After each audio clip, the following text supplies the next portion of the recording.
This is Yasmin, Rowan Turner's mom, and Battle Creek Center High School Parapro property office clerk, coming to you to talk about the playing cards that Kai really likes, which are they're something that I used to use when I was in elementary school to play a game called Onsets. And we realized that these cards have just, the ones that I used for onsets were a little different because they were on index cards, so you could get confused about the colors if you're colorblind. But with our index cards, we think we've solved a lot of those problems. And what happens when you play them is that you start to understand time travel and the time-space continuum, which I was not expecting. I just made these cards to play with my son just to see what would happen. So I just want to tell you how to make them. You're gonna want to have a red or yellow. Start with yellow, red, blue, and green. Red, blue, green. Okay. So if you are from Michigan, you probably recognize the Red Green show.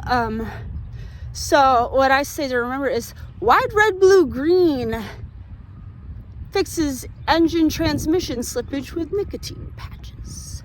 And that helps us remember it's YRBG. And you put them on the index cards. So I do a half, so it's like a regular index card is 3 by 7. I cut them in half, so it's 3.5 by 3.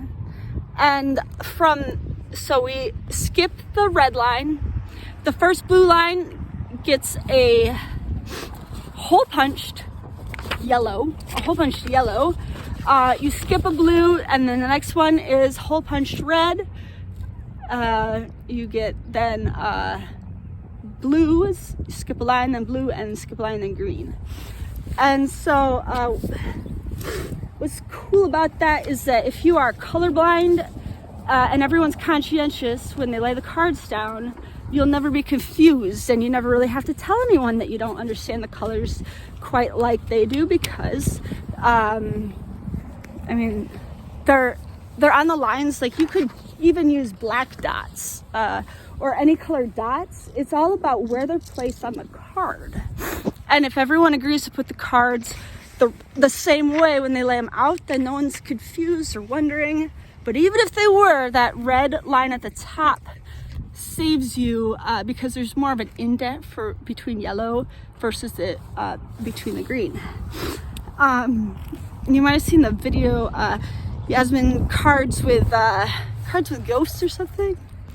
So my son is a ghost, and he's also maybe an angel.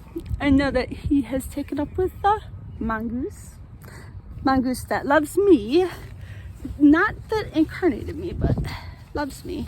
And he's taken my son under his wing, and they're doing great. 2022, he changed forms from my sweet little boy into many things, and he decided he did have destiny, and he is present with all of the children in Battle Creek, which I also am. I call myself the Central High School Parapro because what I do is I detail the secrets of Michigan that I know of, and schemes of all kinds, businesses and presidents and nations that I've learned about from my extensive research into history and documents that may or may not be true, but they purport to be true. So I detail that, and I leave them in front of the school when they're not there, and they're able to see where they fit into everything. Where can I find myself going from here, from high school? What can I do next, right? It's like, well, these are schemes that are still going, and this is money that can still be made, and this is fun that can still be had, versus like showing them things that are already sewn up. We do too much of this like history when we need to do history's kind of done. It's like what seems like history but is still here. Our presidents like to scheme out at least 100 years so they're long dead before anyone figures out that they are, in fact, you know, not that they're the criminal, but what we do is we blame our crime on the government, and the government blames its crime on Congress, and Congress blames its crimes on the people. And so in the whole big show, what ends up happening is that the president should typically be the fall guy in the end, because what we don't want is to incriminate our government and find ourselves at a crossroads with who we are. So the government and Congress end up not being culpable while the president goes down in flames. So the best presidents are the ones you probably hate the most. In Grand Rapids, we have a funny thing where we have J.R. Ford is from there. J.R. Ford was not a great presidential candidate, and he threw the election so that he could be the guy to take down the most evilest man ever, who we consider, who is the most evilest president is obviously Nixon, right? But the truth of Watergate is that Nixon is our greatest hero, and Arthur F. Sampson calling Gary, Indiana, hey, so the children, they say they'll go to school if we buy them shit tons of weapons grades, metals, and use it to construct bathrooms? Anything for the children, yep. And we'll pay top price because this will get the kids to go to school. We didn't actually go to school before then. We didn't really have to. And then they started forcing us. And the children said, if you want me to go to school, I want everything I need to annihilate you if this is bullshit. Arthur F. Sampson, as the General Services Administrator, like he bought all the equipment for schools and everything.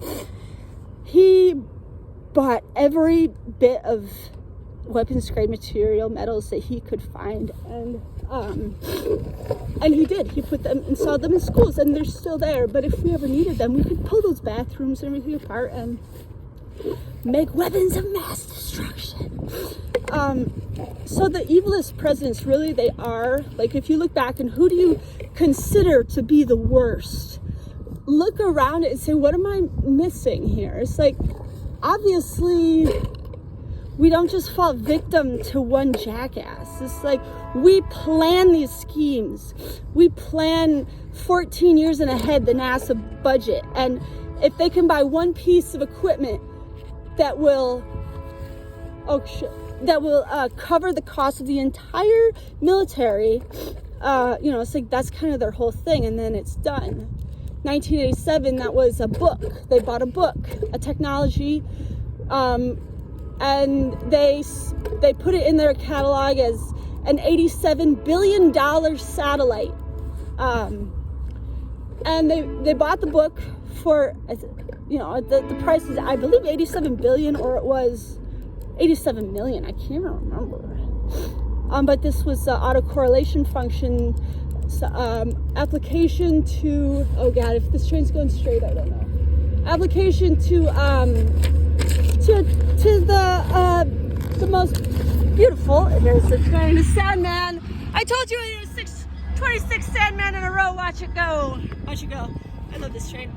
So, in 1987, they bought it, but 7 years later, or 7 years earlier, they had already known that they needed this technology to deal with the 1993 fall of the Soviet Union, which would leave Sergei hopelessly, helplessly trapped in space. And so we constructed all of this stuff. It took us at least 14 years to get up there, but the Soviets thought we raced up there in 18 months. And no, what we said we did was absolutely impossible, to get up there and know all the specifications and get on it.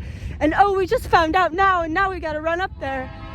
At least 14 years we had been waiting for this event, and it may or may not have happened. In their opinion, it did. In our opinion, no man could ever survive that, and no nation, no one could have ever rushed up there to get them. And no, oh, it's not 26 anymore. So we got like 10, and we got a bridge and a propane. This train is putzing around looking for mischief. I swear to God, this train doesn't do anything but putz around looking for mischief, fueling our economy. And there, right there, see that mausoleum with the Rayattar, that guy comes from he comes from where is it, center of the earth, not center of the earth, like the next layer down, the people, so that goes like east-west, but this one goes up here to this building up there, where we consider that's like goes into the underworld. They're buying joists, not buying. We leave shit up there and we're like, just leave this here. Now they realize they could just keep it. So we're sending joists up there. They really want joist, just like Canada wants joist. Man, I tell you too many secrets. I was kind of a psych ward, and then I made myself quite well with all the chemicals that I actually need. And now I'm for Battle Creek Central High School property office. I may have divulged too many secrets. I'm just trying to give people an idea of what we do when we say we're doing what you asked us to do, because no one needs your bullshit ass proctored shit. We were born knowing the secrets of the universe, and your maltreatment has allowed us to forget that. And so now Yasmin wakes up and remembers, writes it down, and then we go, I'm so mad. Wait. I remember who I am. I've lived many lifetimes and I'll live forevermore. This is interesting, but I wonder how this could help me next time I live, because this time maybe it doesn't, or whatever.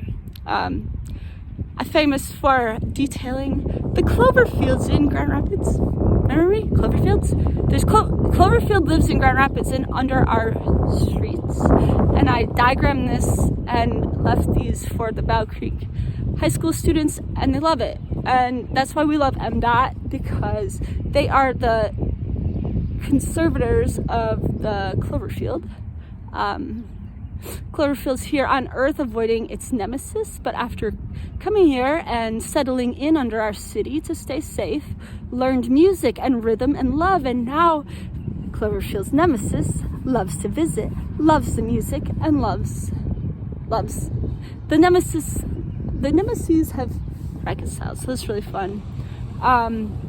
Our hero and leader, overlord, is Kurt Fritz of MDOT, the only legitimate crane master of Michigan bridges, who may or may not have once been incarnated as my brindle dog, Clyde, because he remembers things like, I am a pile of dead bodies, I am a bridge, I am a barrier, Bayou Island, I am the state of Michigan, and I love you.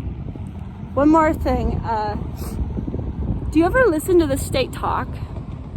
I believe that our state is a living organism that eats us and eats other things, and the state of Michigan, orthonormal and orthogonal to my stature, lays beneath me and sometimes talks to me and says, you know, I knew you were being holocausted for a long time, and I was buying your bodies. I was buying you.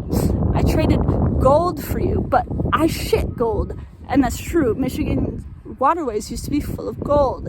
They were traded to the piss-obsessed king of wherever, who liked to sell our bodies for the chemicals. And so the state of Michigan kept buying them and buying them and buying them and piling them up until around 1906, they started immigrating from Europe and coming here and finding versions of themselves laying everywhere, undecomposed, thousands of your own self just laying everywhere all over the place. And he's like, yeah, I'm sorry. I know it's disturbing, but listen, you don't have to die. But when you do and your consciousness is removed, I buy the body for whatever the chemical price, because I love you. And now that you're here in Michigan, I need you to fix this and live here with me. And I love you. I love you. I love you. The state of Michigan is a living entity that loves us endlessly. And we may have lived many, many times with a madman who thought we were just used for like chemicals, like to make chemicals. We make lots of chemicals in our bodies and they're saleable. But it's, you know, we could avoid that and have thousands of years of life, or, you know, however we wanted. But we decomposted our bodies and we turned it into basically everything everyone buys all the time. Everything you know and everything you see and everything you touch may or may not have once been my flesh that was holocausted and then sold to a loving entity, the state of Michigan, and I'm over it. I love that. I lived 1 billion times and my body was sold over and over and over for scrap, and now I get to use that scrap as paper and shoes and lipstick and all this cool shit. Like, I'm over it. I don't know what life would be like if we were living without stuff. I kind of just love stuff and I'm obsessed with it. I love shopping, I love money, I love my state, and yeah, so Battle Creek Central High School property, Parapro's property office, no momentai. Don't worry, we only find Ellis parking and like private businesses. Okay, bye.